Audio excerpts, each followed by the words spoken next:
So we're in the game of the ethic of responsibility here. Once we're in that game, all of our choices become extremely difficult because we have to be convinced that our overall course of action is actually making people's lives better. And it's no longer enough, and here's my first core point in the ethical part of my comments, it's no longer enough for us to say that we mean well. If you're in the land of the ethic of conscience, meaning well is the whole game. If you mean well, you're fine. If, however, you adopt the ethic of responsibility, and I put it to you that anybody involved in Reconstruction operations as part of a military team or as a civilian part of a military team is already in the ethic of responsibility, you can no longer justify the consequences of your actions by reference to your intentions. You're now completely in the world of real-world consequences. And at that point, saying I meant well is not good enough. It's just not good enough ethically speaking. I mean to say it is not a sufficient ethical response to the bad consequences of one's actions. If there are bad consequences, one must instead say, I did the wrong thing. My actions were ethically wrongful. It is ethically wrongful to do harm under those circumstances. And sometimes it's out of your control whether you're going to do harm or you're not going to do harm. And because sometimes it's out of your control, there's a tendency to say, but my intentions were good, right? To fall back on the intentions. And I want to suggest that that's not credible from an ethical perspective, that one has to unrelentingly, painfully looking oneself in the mirror, hold oneself responsible for the direct consequences of one's actions. So that's my first claim, and that's a claim in ethics, and I'm eager to hear why you all disagree with it. That's the first thing I want to suggest. My second claim will be a practical claim about the challenges that these ethical problems raise for actually doing a good job on the ground. This is the part where the rubber meets the road, where we're no longer talking about getting up in the morning, looking yourself in the mirror and trying to make sure that what you're going to do that day is the right thing to do, but instead trying to figure out at the end of the day whether what you actually did made a difference in the world. And here is why I think ethical reflection in this context is tremendously important. The reason is that the mindset of paternalism that I alluded to earlier, the mindset that says, roughly speaking, we know how to do things, other people do not know how to do things. We will teach them how to do those things, then they will be able to do them on their own, is a mindset that I want to suggest to you is in many circumstances, not in all, but in many circumstances, the worst practical way to think about convincing other people who are also adults and not children to undertake action that in the long run will serve their interests and yours. Okay. What I'm about to say now is, I hope, a little bit disruptive. It's meant to be a little bit disruptive to one's ordinary way of thinking about these issues. I saw again and again and again in Iraq, and there's some greater sophistication about this now, but I think the fundamental mindset is still capable of existing.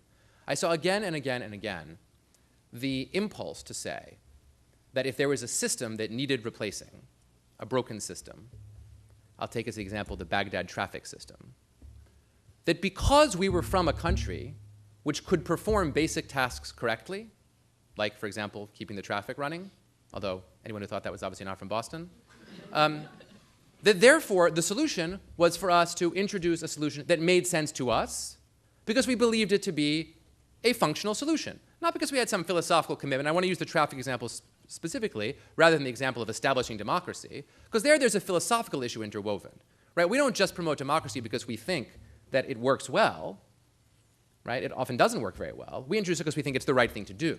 But when it comes to the traffic system, I take it that nobody has an a priori moral commitment to the superiority of one traffic system to another. You just want it to work. You want people to get where they're going and to get there efficiently.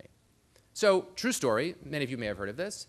In Iraq, one of the first orders issued by Ambassador Bremer, and this was in consultation actually with the military, though to be fair to the military personnel in Baghdad, this decision came from Ambassador Bremer, was to enact a traffic code in Iraq.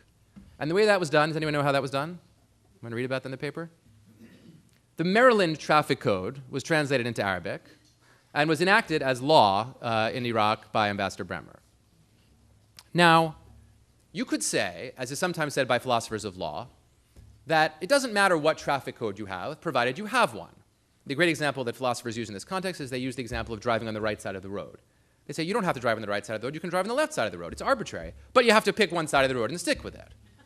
Right? So according to that argument, adopting the Maryland traffic code was not a bad thing to do because you needed some traffic code that needed to be put in place.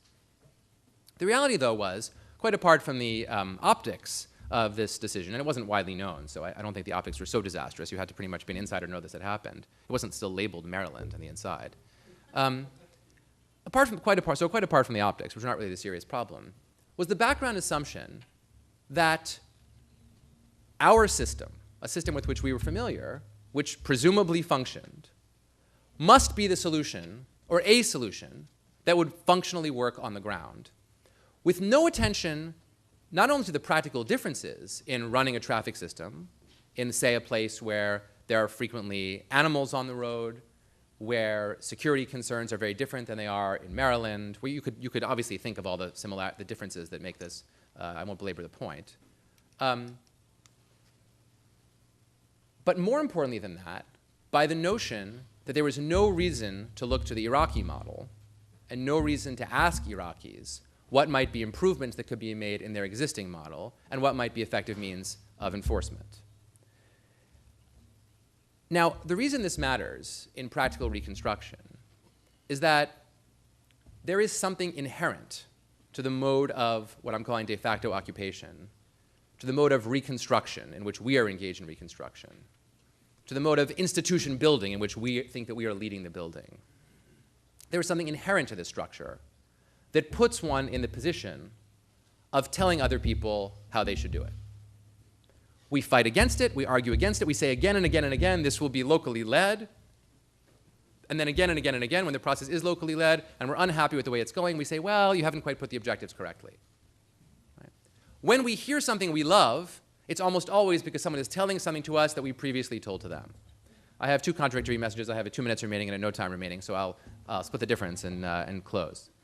The practical point that I wish to make is that it is an active impediment to effective reconstruction to think that one has the answers.